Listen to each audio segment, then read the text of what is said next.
ലോക്സഭാ തെരഞ്ഞെടുപ്പ് രാഷ്ട്രീയത്തെ ഏറ്റവും സജീവമാക്കിയത് പി.ജെ. ജോസഫിന്റെ സ്ഥാനാർത്ഥിത്വ പ്രശ്നമാണ്. ഒപ്പം കേരള കോൺഗ്രസിൽ രൂപം കൊണ്ട രാഷ്ട്രീയ പ്രതിസന്ധി. ഈ രാഷ്ട്രീയ സാഹചര്യത്തിലാണ് അഡ്വക്കേറ്റ് മോൻസ് ജോസഫ് MLA വരികൾക്കിടയിൽ സംസാരിക്കുന്നത്. ശ്രീ മോൻസ് ജോസഫ്, സ്വാഗതം. ഇടുക്കിയിൽ പി.ജെ. ജോസഫ് ഒരു സ്വതന്ത്ര സ്ഥാനാർത്ഥിയായി മത്സരിക്കുകയാണ്. ഇടുക്കി പാർലമെന്റ് സീറ്റിന്റെ ജയസാധ്യതയുമായി ബന്ധപ്പെട്ട് ആ സീറ്റ് UDF തിരിച്ചു പിടിക്കാൻ, UDF വിജയം ഉറപ്പാക്കാൻ പി.ജെ. ജോസഫ് സാറിന്റെ സ്ഥാനാർത്ഥിത്വം ഏറ്റവും നല്ലതായിരിക്കും എന്ന ഒരു കാഴ്ചപ്പാട് ഞങ്ങൾക്ക് എല്ലാവർക്കും ഉണ്ട്. Idukki seat PJ. ജോസഫിന് കേരള കോൺഗ്രസിന് ലഭിക്കണം എന്നതിലുള്ള ആവശ്യം ഞങ്ങൾ മുന്നോട്ട് വെച്ചിട്ടില്ല. പക്ഷേ ഈ കേരള കോൺഗ്രസ് പാർട്ടിയിൽ സ്ഥാനാർത്ഥിത്വവുമായി ബന്ധപ്പെട്ട് ഏറ്റവും സജീവമായി ഉയർന്നു വന്നത് പി.ജെ. ജോസഫ് സാറിന്റെ പേര്. കോട്ടയത്തായാലും പാർട്ടിക്ക് കിട്ടുന്ന 2 സീറ്റ് എന്ന നിലയിലാണ് ഈ വിഷയം പാർട്ടി ആദ്യം ഡീൽ ചെയ്തത്. UDF ചർച്ചകളിൽ 2 സീറ്റ് ലഭിക്കുകയാണെങ്കിൽ അതിൽ 1 സീറ്റിൽ പി.ജെ. ജോസഫ് സാർ വരുന്ന വിധത്തിലാണ് ആലോചനകൾ മുന്നോട്ട് പോയിരുന്നത്. പക്ഷേ 1 സീറ്റ് മാത്രം എന്ന് വന്നപ്പോഴാണ് പാർട്ടിക്കുള്ളിൽ ഒരു പ്രതിസന്ധി സംജാതമായത്. അപ്പം അങ്ങനെ 1 സീറ്റ് ലഭിക്കുന്നതാണെങ്കിലും പി.ജെ. ജോസഫ് സാറ് പാർട്ടിയുടെ ഉന്നതനായ നേതാവ്, വർക്കിംഗ് ചെയർമാൻ എന്ന നിലയിലും ഉയർന്ന സ്ഥാനത്ത് പ്രവർത്തിക്കുന്ന നേതാവ് എന്ന നിലയിൽ ഗ്രൂപ്പുകൾക്ക് അതീതമായി ആ ഒരു വിഷയം രാജ്യസഭ ഡീൽ ചെയ്ത പോലെ. അപ്പം രാജ്യസഭ ആദ്യം ലഭിച്ചപ്പം കേരള കോൺഗ്രസ് പാർട്ടിയുടെ യോജിപ്പിന് ശേഷം ഏറ്റവും പ്രധാനപ്പെട്ട ഒരു UDF തിരിച്ചു വരുമ്പം കേരള കോൺഗ്രസിന് രാജ്യസഭ ലഭിക്കാനിടയായി. ആ രാജ്യസഭ ലഭിച്ചപ്പം ഞങ്ങൾ അതിൽ മറ്റ് വേർതിരിവുകളോ ഗ്രൂപ്പ് അടിസ്ഥാനത്തിലോ ഒന്നും അല്ല ചിന്തിച്ചത്. അതിൽ ലോക്സഭാംഗമായിരുന്ന പാർലമെന്റിൽ കോട്ടയം MP ആയിരുന്ന ശ്രീ ജോസ് കെ മാണി അദ്ദേഹം രാജ്യസഭയിലേക്ക് വരാനുള്ള ഒരു ആഗ്രഹം പ്രകടിപ്പിക്കുന്ന ഒരു സ്ഥിതി പാർട്ടിക്കുള്ളിലുണ്ടായി. ഞങ്ങളത് അംഗീകരിച്ചു, എല്ലാവരും അത് അംഗീകരിച്ചു. അദ്ദേഹത്തെ രാജ്യസഭയിലേക്ക് ഏകകണ്ഠമായി നിശ്ചയിക്കുകയാണ് ചെയ്യുന്നത്. പക്ഷെ പി.ജെ. ജോസഫ് ഉൾപ്പെടെയുള്ള എല്ലാവരും അതിന് ആത്മാർത്ഥമായ സഹകരണം നൽകിയുണ്ടായി. അത്രയും പറഞ്ഞുകൊണ്ട് ശ്രീ മോൻസ് ഒരു സംശയം ചോദിച്ചോട്ടെ. അന്ന് ജോസ് കെ മാണി രാജ്യസഭയിലേക്ക് 1 വർഷത്തോളം കാലാവധി കോട്ടയം ലോക്സഭാ മണ്ഡലത്തിൽ MP എന്ന നിലയിൽ നിൽക്കുമ്പോഴാണ് ജോസ് കെ മാണി രാജ്യസഭയിലേക്ക്. വലിയ ചർച്ചയായതാണ്, വലിയ ആക്ഷേപം നിങ്ങളുടെ പാർട്ടിയും അതിന്റെ പേരിൽ കേട്ടതാണ്. ജോസ് കെ മാണി ആഗ്രഹിക്കുകയായിരുന്നു വർക്കിംഗ് ചെയർമാനായ പി.ജെ. ജോസഫ് അടക്കം, മോൻസ് ജോസഫ് അടക്കം, TU കുരുവിള അടക്കം, അപ്പുറത്ത് മാണി ഗ്രൂപ്പ് അടക്കം എല്ലാവരും അതിൽ മറ്റൊന്നും ആലോചിക്കാതെ കെ മാണിയുടെയും ജോസ് കെ മാണിയുടെയും ആഗ്രഹത്തോടൊപ്പം നിൽക്കുകയായിരുന്നു. അല്ല, അതിൽ ഇപ്പം രാവിലെ പാർട്ടിയുടെ യോഗം ചേർന്ന ശേഷം പത്രസമ്മേളനം നടന്നല്ലോ. ആ പത്രസമ്മേളനത്തിൽ KM മാണി സാർ മത്സരിക്കുന്നുണ്ടോ എന്ന ചോദ്യത്തിന് അദ്ദേഹം മത്സരിക്കുന്നില്ല എന്ന് അദ്ദേഹം പറഞ്ഞു. തുടർന്ന് ശ്രീ ജോസ് കെ മാണി മത്സരിക്കുന്നുണ്ടോ എന്ന് ചോദിച്ചപ്പോൾ രാവിലെയുള്ള അദ്ദേഹത്തിന്റെ ഒരു മറുപടി നമ്മളെല്ലാം മാധ്യമങ്ങൾ തന്നെ എല്ലാവരും ശ്രദ്ധിച്ചാണ്. ഞങ്ങളാരും ഇപ്പൊ പറയുന്ന ഒരു വിഷയമല്ല. അന്ന് അദ്ദേഹം ചൂണ്ടിക്കാണിച്ചത് ഞാൻ ലോക്സഭാംഗമാണ്, അതുകൊണ്ട് രാജ്യസഭയിലേക്ക് വരാൻ ആഗ്രഹിക്കുന്നില്ല എന്ന നിലയിലാണ് അദ്ദേഹം പറഞ്ഞത്. അപ്പൊ അതുകൊണ്ട് മറ്റൊരു സ്ഥാനാർത്ഥി വരുന്നതിനെ കുറിച്ച് ചർച്ച ചെയ്തു. ശ്രീ തോമസ് ചാഴികാടൻ, ഇപ്പോൾ ലോക്സഭയിലേക്ക് നിർദ്ദേശിക്കപ്പെട്ട ശ്രീ തോമസ് ചാഴികാടന്റെ പേരാണ് ഏറ്റവും സജീവമായി രാജ്യസഭയിലേക്ക് അന്ന് പരിഗണിക്കപ്പെട്ടിരുന്നത്, ചർച്ച ചെയ്യപ്പെട്ടിരുന്നു. പക്ഷേ വൈകിട്ട് പാർട്ടി യോഗം ചേരുമ്പോഴാണ് ലോക്സഭാംഗത്വം ഒഴിവായി രാജ്യസഭയിലേക്ക് ജോസ് കെ മാണി വരുന്നതുമായി ബന്ധപ്പെട്ടുള്ള ഒരു നിർദ്ദേശം മുന്നോട്ട് വയ്ക്കും. അത് പാർട്ടിയുടെ ഉള്ളിലെ ഒരു ആഭ്യന്തര രഹസ്യം എന്ന നിലയിൽ ഞങ്ങളിപ്പോ അതേക്കുറിച്ച് പറയുന്നില്ല. അത് പറയുന്നില്ല. അത് പാർട്ടിക്കുള്ളിൽ അങ്ങനെ ഒരു നിർദ്ദേശം വന്നു, ഞങ്ങൾ അക്സെപ്റ്റ് ചെയ്തു. ഞങ്ങൾ അതിന് എതിർപ്പ്, ഞാൻ പറഞ്ഞതിന്റെ ചുരുക്കം അവിടെ അസ്വസ്ഥതകൾ ഉണ്ടാക്കി എതിർപ്പ് കാണിച്ച് ഒരു അസ്വാരസ്യം പ്രകടിപ്പിക്കാനല്ല, രാഷ്ട്രീയ മാന്യതയോടെ ഞങ്ങളെല്ലാവരും ശ്രീ ജോസ് കെ മാണി രാജ്യസഭയിലേക്ക് വരട്ടെ എന്ന നിലയിലേക്കുള്ള. അപ്പോൾ ശ്രീ ജോയ് എബ്രഹാം രാജ്യസഭാംഗം ഒഴിവായ ജോയ് എബ്രഹാം ഉൾപ്പെടെ മുഴുവൻ ആളുകളും അതിൽ സഹകരിച്ചുകൊണ്ട് പാർട്ടിയുടെ വർക്കിംഗ് ചെയർമാൻ പി.ജെ. ജോസഫും ഡെപ്യൂട്ടി ചെയർമാൻ CF തോമസും ഞങ്ങൾ MLA-മാരെല്ലാവരും KM മാണി സാറിന്റെ അധ്യക്ഷതയിലുള്ള യോഗത്തിൽ 5 മിനിറ്റ് കൊണ്ട് ഞങ്ങൾ ആ കാര്യങ്ങൾ അംഗീകരിച്ചു. അങ്ങനെ അദ്ദേഹത്തെ ഡിക്ലെയർ ചെയ്യുകയും ചെയ്തു. അപ്പം അങ്ങനെ UDF കേരള കോൺഗ്രസ് തിരിച്ചു വന്ന ശേഷം ലഭിച്ച ആദ്യത്തെ രാജ്യസഭ ജോസ് കെ മാണിക്ക് ഏകണ്ഠമായി തീരുമാനിച്ചപ്പോൾ ഞങ്ങളെല്ലാം പ്രകടിപ്പിച്ച ഒരു ആഗ്രഹം, പാർട്ടിയുടെ working chairman Shri PJ. Joseph sir മത്സരിക്കാനുള്ള ആഗ്രഹം പ്രകടിപ്പിച്ചപ്പോൾ അദ്ദേഹത്തെ ഇപ്പോൾ ലഭിച്ച നമുക്കൊരു സീറ്റ് ലഭിച്ചുള്ളൂ. ആ ലഭിച്ച സീറ്റിൽ അദ്ദേഹത്തെ സ്ഥാനാർത്ഥിയാക്കുകയാണെങ്കിൽ പാർട്ടിയുടെ ഇമേജിനും പാർട്ടിയുടെ ഐക്യത്തിനും എല്ലാം കൂടുതൽ ഗുണകരമാണ്. മാറ്റിവെച്ചാൽ ഒരുപക്ഷെ അങ്ങനെ ഒരു വിശാല താല്പര്യം ഉയർത്തിപ്പിടിച്ചിരുന്നെങ്കിൽ ശ്രീ KM മാണിയുടെയും ജോസ് കെ മാണിയുടെയും തന്നെ അവരെ കുറിച്ചൊക്കെയുള്ള ജനങ്ങളുടെ മതിപ്പ് കൂടുമായിരുന്നില്ലേ? 10 മടങ്ങ് വർദ്ധിക്കുവാൻ എന്നാണ് ഞാൻ ഉറച്ചു വിശ്വസിക്കുന്നത്. പക്ഷെ അതിനൊരു മനസ്സുപോലുമില്ല. അല്ല, അങ്ങനെ ഉണ്ടായില്ല. അപ്പൊ എന്തുകൊണ്ട് എന്നുള്ളത് മറ്റൊരു പ്രശ്നമാണ്. പാർട്ടിയുടെ ഏറ്റവും പ്രധാനപ്പെട്ട 2 ബോഡികളാണ് പാർട്ടിയുടെ പാർലമെന്ററി പാർട്ടിയും പാർട്ടിയുടെ സ്റ്റിയറിംഗ് കമ്മിറ്റിയും. ആ 2 ബോഡിയും ചർച്ച ചെയ്ത് പി.ജെ. ജോസഫിന്റെ സ്ഥാനാർത്ഥിത്വം ചർച്ച ചെയ്യപ്പെട്ടു. മറ്റു പേരുകളൊന്നും ഈ 2 യോഗങ്ങളിലും വന്നിരുന്നില്ല. പാർട്ടി ചെയർമാൻ കെ എം മാണി സാറിനെ ചുമതലപ്പെടുത്തുകയും ചെയ്തു. അദ്ദേഹം നേതാക്കളോടെല്ലാം കൂടി ആലോചിച്ച്, പ്രാദേശികമായ നേതാക്കളോടും ഉന്നത സംസ്ഥാന തലത്തിൽ കൂടി ആലോചിച്ച് പിന്നീട് പ്രഖ്യാപിക്കാം. ഞങ്ങൾ പാർട്ടി ചെയർമാനിൽ പൂർണ്ണ വിശ്വാസം അർപ്പിച്ചു. കെ എം മാണി സാറിനെ ചുമതലപ്പെടുന്ന ഏകകണ്ഠമായിട്ടാണ് തീരുമാനിച്ചത്. പിന്നീട് നടന്ന കാര്യങ്ങൾ എന്നുള്ളത് പിന്നീടാണല്ലോ പിന്നീട് പുറത്തറിഞ്ഞു. അതല്ല, പിന്നെ മറ്റു നടന്ന കാര്യങ്ങളിൽ ഞങ്ങൾക്ക് പങ്കില്ല. ഞങ്ങളെ ആരെയും പിന്നെ അതിനകത്ത് എന്നെ ഒരു ചർച്ചയ്ക്ക് വേണ്ടി ക്ഷണിക്കുകയോ ഒരാശയവിനിമയം നടത്തുകയോ ഒന്നും പിന്നീട് ഉണ്ടായിട്ടില്ല. പിന്നീട് നടന്ന ചർച്ചകളിൽ അത് ജോസഫ് വിഭാഗം എന്നുള്ളതല്ല, മാണി ഗ്രൂപ്പിൽപ്പെട്ടവരും ജോസഫ് ഗ്രൂപ്പിൽപ്പെട്ടവരുമായ പ്രധാന നേതാക്കൾ ഒരുപാട് പേര് പിന്നെ പങ്കാളിത്തമില്ലാതെ ഒരവസ്ഥയിലോട്ടായി. പിന്നെ ഡിക്ലറേഷനിലേക്കാണ് വരുന്നത്. ആ ഡിക്ലറേഷനിലേക്ക് വരുന്നതിന് മുൻപ് നടന്ന അട്ടിമറി അല്ലെങ്കിൽ അതിനുള്ള പിന്നെ നടപടികൾ എന്താണ് എന്നതിനെ കുറിച്ച് പിന്നെ ഒരു വിശദീകരണത്തിലേക്ക് സത്യത്തിൽ ഞങ്ങളാരും പോയിട്ടില്ല. ഞങ്ങൾക്കത് അറിയത്തില്ല. അതെന്തുകൊണ്ട് ഞങ്ങൾ അജ്ഞതയിൽ നിൽക്കാനാണ് ആഗ്രഹിക്കുന്നത്. ഏതായാലും സ്ഥാനാർത്ഥിത്വം K M Mani sir declare ചെയ്തു. അദ്ദേഹം പി ജെ ജോസഫ് സാറിനെ വിളിച്ചു പറഞ്ഞു. തൊട്ടു പിന്നാലെ എന്നെയും വിളിച്ചു. എല്ലാവരോടും പറയും മുമ്പ് തന്നെ ഡിക്ലെയർ ചെയ്യുന്നതിന് 2 മിനിറ്റ് മുമ്പ് പി ജെ ജോസഫ് സാറിനെ വിളിച്ചു. ഡിക്ലെയർ ചെയ്യാണെന്ന് പറഞ്ഞു. അതെ, തൊട്ടു പിന്നാലെ എന്നെയും വിളിച്ചു. ഡിക്ലെയർ ചെയ്യാണെന്ന് പറഞ്ഞു. ഇത് ആരുടെ പേരാണ് ഡിക്ലെയർ ചെയ്യുന്നതെന്ന് നിങ്ങളോട് അദ്ദേഹം സൂചിപ്പിച്ചു. പി ജെ ജോസഫ് സാറിന് സീറ്റ് കൊടുക്കാൻ കഴിയാത്തൊരു സാഹചര്യമാണ് എന്ന് പറഞ്ഞു. ഉടനെ തന്നെ ഡിക്ലെയർ ചെയ്യുകയും ചെയ്തു. അപ്പൊ അതൊരു നീതിപൂർവ്വമല്ലല്ലോ എന്ന കാര്യം ഞങ്ങൾ അദ്ദേഹത്തിന്റെ ശ്രദ്ധയിൽപ്പെടുത്തി. അതിനെന്തായിരുന്നു മറുപടി? അപ്പൊ അത് ഇപ്പൊ അതിന് കഴിയാത്തൊരു സാഹചര്യമാണ് എന്ന് അദ്ദേഹം പറഞ്ഞു. എന്തായാലും അതിൽ ഞങ്ങളൊരു അങ്ങനെ ഒരു വിഷയം വരുമ്പോൾ സ്വാഭാവികമായും എല്ലാവരും പി ജെ ജോസഫിനെ പ്രഖ്യാപിക്കും എന്ന് പ്രതീക്ഷിച്ചിരിക്കുമ്പോൾ അല്ലാതെ വരുന്ന ഒരു തീരുമാനം സത്യത്തിൽ അങ്ങനെ പ്രതീക്ഷിച്ചിരുന്നു. തീർച്ചയായും ഇത് ചെയ്യേണ്ടത് ശ്രീ കെ എം മാണിയാണ്. അപ്പുറത്ത് ശ്രീ കെ എം മാണിയുടെ മകൻ ജോസ് കെ മാണിയുണ്ട്. ഇവരുടെയൊക്കെ താല്പര്യങ്ങളാണ് എന്ന് ഇന്ന് പൊതുസമൂഹം വളരെ ശക്തമായി വിശ്വസിക്കുന്നു. ആ കുടുംബ താല്പര്യമാണ് അതിൽ പ്രതിഫലിച്ചത്. എന്നിരിക്കെ പി ജെ ജോസഫിനെ കെ എം മാണി കോട്ടയത്തെ സ്ഥാനാർത്ഥിയാക്കും എന്ന് വിശ്വസിച്ചുവെങ്കിൽ ആ വിശ്വസിച്ച നിങ്ങളല്ലേ അല്പം മോശക്കാരായത്? അല്ല, അപ്പൊ അങ്ങനെ ഞങ്ങളൊരു അങ്ങനെ മണ്ടന്മാരോ മോശക്കാരോ ആണെങ്കിൽ അങ്ങനെ അത് ഞങ്ങൾ അത് ഉൾക്കൊള്ളാൻ തയ്യാറാണ്. കാരണം പാർട്ടി ചെയർമാൻ ഒരു പാർട്ടിയല്ലേ. പാർട്ടി ചെയർമാൻ ഇപ്പോഴും ഞങ്ങൾ കെ എം മാണി സാറിനെ ഈ വിഷയത്തിൽ കുറ്റപ്പെടുത്താൻ ആഗ്രഹിക്കുന്നില്ല. ഒരു വാക്കുകൊണ്ട് പോലും പി ജെ ജോസഫോ ഞങ്ങളാരും അദ്ദേഹത്തെ കുറ്റപ്പെടുത്തിയിട്ടില്ല, കുറ്റപ്പെടുത്തുകയുമില്ല. കാരണം അത് പാർട്ടി ചെയർമാൻ എന്ന നിലയിൽ അദ്ദേഹം ബന്ധപ്പെട്ട മറ്റു പലരോട് ആലോചിച്ചിട്ടായിരിക്കും അദ്ദേഹത്തിന് ചെയ്യേണ്ടി വന്നിട്ടുണ്ട്. ഞങ്ങൾ അങ്ങനെ അതിനെ കരുതുന്നുള്ളൂ. ഒരു കാര്യത്തിൽ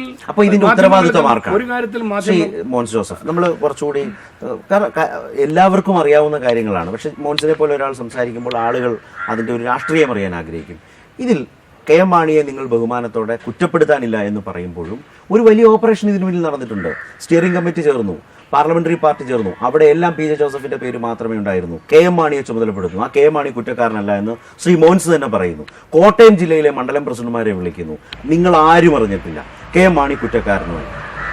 അല്ല, അതിൽ കേരള കോൺഗ്രസ് MJ വ്യത്യാസം അങ്ങനെ ഒരു യോഗത്തിന് പ്രസക്തിയില്ല. കാരണം പാർട്ടിയുടെ സ്റ്റിയറിംഗ് കമ്മിറ്റിയാണ് സ്ഥാനാർത്ഥിയെ നിർണ്ണയിക്കേണ്ട യോഗം. ആ യോഗം പിന്നെ ചേർന്നിട്ടില്ല. ആ യോഗം ചേർന്ന് ചെയർമാനെ ചുമതലപ്പെടുത്തി. പാർട്ടിയുടെ പാർലമെന്ററി പാർട്ടിയാണ് പ്രധാനപ്പെട്ട കാര്യങ്ങളെല്ലാം പാർട്ടി യോജിപ്പിന് ശേഷം തീരുമാനിച്ചിട്ടുള്ളത്. അതൊരു വസ്തുതയാണ്. കാരണം ഇപ്പോൾ UDF വിടാനുള്ള തീരുമാനം പാർലമെന്ററി പാർട്ടിയാണ് എടുത്തത്.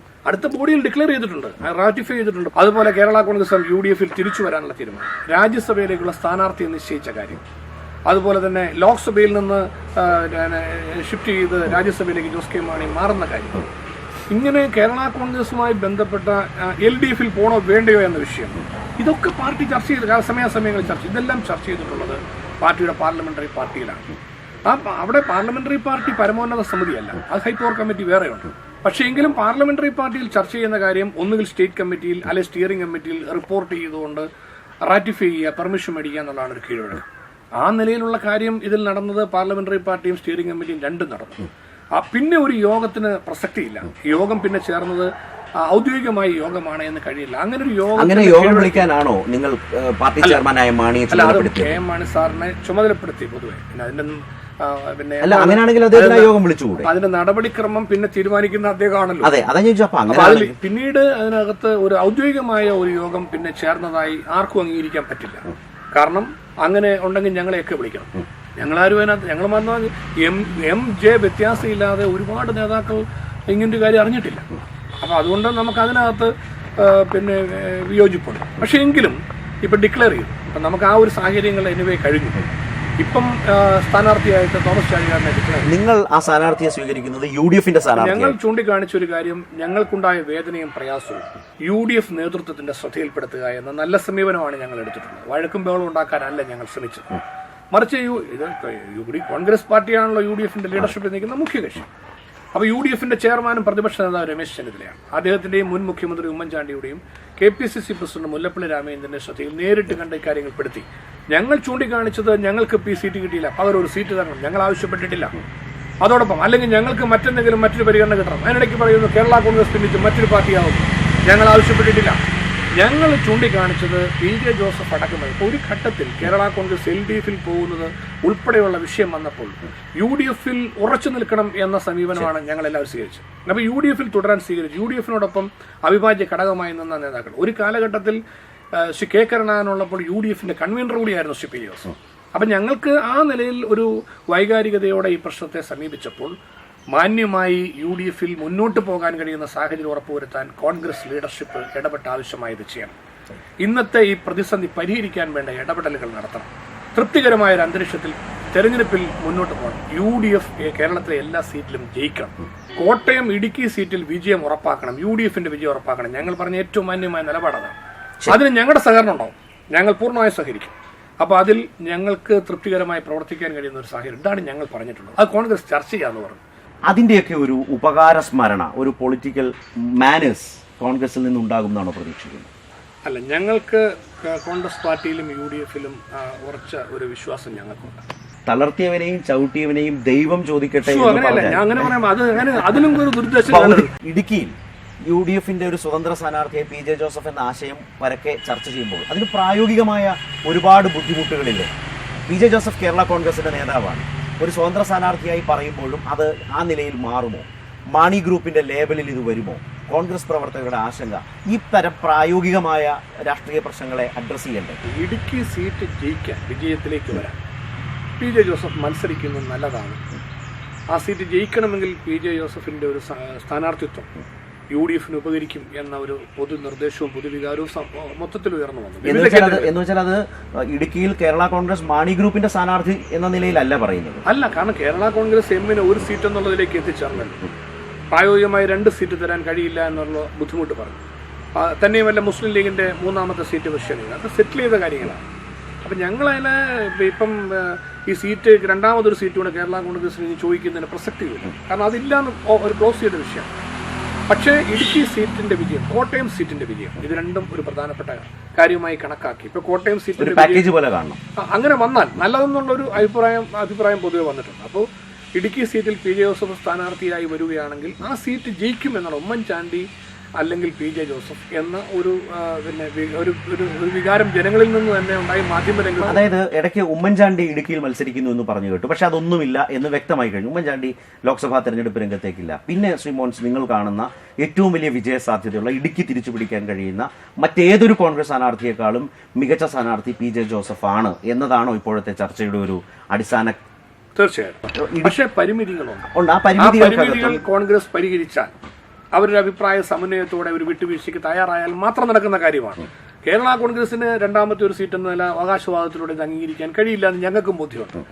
അപ്പം ഞങ്ങളുടെ പാർട്ടിക്കുള്ളിലും ഇതിനോട് ഒരു സഹകരണം ആവശ്യമാണ്. അപ്പം അത് ഞങ്ങൾ പാർട്ടിയിൽ ഇത് കിട്ടുവാണെങ്കിൽ ചർച്ച ചെയ്യേണ്ട ഒരു വിഷയമാണ്. അങ്ങനെ ഒരു കാര്യത്തിലേക്ക് കോൺഗ്രസ് വരികയാണെങ്കിൽ ഈ 2 സീറ്റും ഒരു പൊതുധാരണ വന്നാൽ ശ്രീ KM മാണിയും മകനുമൊക്കെ അതിനോട് സഹകരിക്കും, യോജിക്കും എന്നും ശ്രീ മോൻസ് കരുതുന്നുണ്ടോ? എനിക്ക് അതിനെപ്പറ്റി എതിർക്കേണ്ട കാര്യം എന്തെങ്കിലും ഉണ്ടോ? എന്നെ എന്തിനാ എതിർക്കുന്നത്? കേരള കോൺഗ്രസിനകത്ത് ജോസഫ് ഗ്രൂപ്പ് പുനരുജ്ജീവിപ്പിച്ചു എന്ന് തന്നെയാണ് അർത്ഥം. ഒരിക്കലും ഇല്ല, അങ്ങനെ ഒരു കാര്യം ഇല്ലല്ലോ. അതിലെന്താണ്? അപ്പൊ ഇന്നലെ റോഷി അഗസ്റ്റിൻ ഏതായാലും ഇടുക്കി MLA ഇങ്ങനെ നിർദ്ദേശം വന്നാൽ നല്ലതാണ് എന്നതിൽ അദ്ദേഹം സ്വാഗതം ചെയ്തു.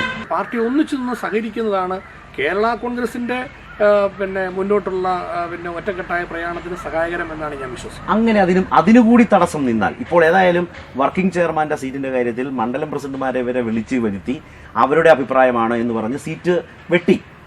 ശ്രീ KM മാണിയും മകനും കൂടി ചേർന്ന് ഈ ഒരു സാധ്യത കൂടി ഇല്ലാതാക്കിയാൽ നിങ്ങൾക്ക് പൊറുക്കാനാവില്ല? അല്ല, അത് നമ്മൾ അങ്ങനെ സംഭവിക്കാതിരിക്കട്ടെ. ഇങ്ങനൊരു ഇത് നടക്കുന്ന ഒരു കാര്യമാണോ എന്ന് നമുക്ക് ആർക്കും ഇപ്പോൾ ഒരു ഉറപ്പ്. അതെ, അങ്ങനെ സംഭവിച്ചാൽ ഞാൻ ചോദിച്ചതുകൊണ്ടാണ്. ഇപ്പൊ കോൺഗ്രസിന് വേണമെങ്കിൽ ഇത് ചെയ്യാം. കാരണം ഇപ്പൊ പ്രേമേന്ദ്രന് UDF-ലേക്ക് വന്നപ്പോൾ നല്ല തീരുമാനം എടുത്തു. കൊല്ലം സീറ്റ് വിട്ടുകൊടുക്കുന്ന നല്ല തീരുമാനം എടുത്തു. MP വീരേന്ദ്രകുമാറിന് വേണ്ടി പാലക്കാട് സീറ്റ് വിട്ടുകൊടുക്കുന്ന നല്ല തീരുമാനം അന്ന് എടുത്തു. ഇതിലൂടെ ഒരു നല്ല തീരുമാനത്തിലേക്ക് വരാൻ കഴിയുകയാണെങ്കിൽ തീർച്ചയായും ഇതിന് ഇരട്ട ഗുണമാണ് ഉണ്ടാകുന്നതായിട്ടാണ് ഞാൻ കാണുന്നത്. ഒന്ന്, ഇടുക്കി സീറ്റ് തിരിച്ചുപിടിക്കാൻ കഴിയും, UDF-ന് നല്ല വിജയം ഉണ്ടാകും. 2, കോട്ടയത്തെ UDF-ന്റെ സ്ഥാനാർത്ഥി നല്ല വിജയത്തിലേക്ക് വരാൻ അതിന് സഹായകരമാവും. UDF ഒറ്റക്കെട്ടായി വർക്കിലേക്ക് പോകും. ഞങ്ങൾ ഇപ്പൊ ഈ പറഞ്ഞ ചർച്ചകളുടെ വെളിച്ചത്തിൽ ഇങ്ങനൊരു കാര്യം നടന്നാൽ നല്ലതാണ് എന്നുള്ളത് ഞാൻ ശരത്തിനോട് പറഞ്ഞു. നിങ്ങളുടെ പാർട്ടി മാണി ഗ്രൂപ്പ് LDF-ലേക്ക് പോകുന്നതിനെ കുറിച്ച് സജീവ ചർച്ച നടന്നതുപോലും പാർലമെന്ററി പാർട്ടി യോഗം ചർച്ച ചെയ്തൊക്കെ പറഞ്ഞത് അന്ന് PJ ജോസഫ് എടുത്ത ഒരു ശക്തമായ നിലപാടുണ്ട്. അതാണ് ഒരുപക്ഷെ ഈ പാർട്ടിയെ UDF-ൽ നിലനിർത്തിയത്. പിന്നീട് വിട്ടുപോയ വേറൊരു സാഹചര്യമുണ്ട്. അതിന്റെയൊക്കെ ഒരു ഉപകാര സ്മരണ, ഒരു പൊളിറ്റിക്കൽ മാനേഴ്സ് കോൺഗ്രസിൽ നിന്നുണ്ടാകുമെന്നാണോ പ്രതീക്ഷിക്കുന്നത്? അല്ല, ഞങ്ങൾക്ക് കോൺഗ്രസ് പാർട്ടിയിലും UDF-ലും ഉറച്ച ഒരു വിശ്വാസം ഞങ്ങൾക്കുണ്ട്. കേരള കോൺഗ്രസ് ഐക്യം എന്നതിലേക്ക് വന്നപ്പോൾ ശ്രീ PJ ജോസഫ് മന്ത്രിസ്ഥാനം രാജിവെച്ചു. ഇപ്പോൾ ചില പ്രതികരണങ്ങൾ ഞങ്ങളുടെ ഈ ഇഷ്യൂസുമായിട്ട് ബന്ധപ്പെട്ട് വന്നപ്പം ചില കാര്യങ്ങൾ വന്നു. ഒന്ന്, PJ ജോസഫിന് പാർട്ടി യോജിച്ചു കഴിഞ്ഞപ്പോൾ മന്ത്രിസ്ഥാനം ഞങ്ങൾ കൊടുത്തു എന്ന പ്രസ്താവനയെ വായിക്കാനിടയായി. നിർഭാഗ്യകരമായ, വളരെ ദുർബലമായൊരു ഒരു വിശദീകരണമായിട്ട് അതിനെ കൂട്ടാൻ പറ്റുള്ളൂ. കാരണം കേരള കോൺഗ്രസ് യോജിക്കുമ്പം ഒരു വ്യക്തമായ ധാരണയുണ്ട്. പാർട്ടിയുടെ പ്രധാനപ്പെട്ട കാര്യങ്ങൾ പാർട്ടി ചെയർമാൻ KM മാണി സാറും വർക്കിംഗ് ചെയർമാൻ PJ ജോസഫും കൂടി ആലോചിച്ച് ചെയ്യുക എന്നുള്ള ഒന്നാമത്തെ കണ്ടീഷൻ അതാണ്.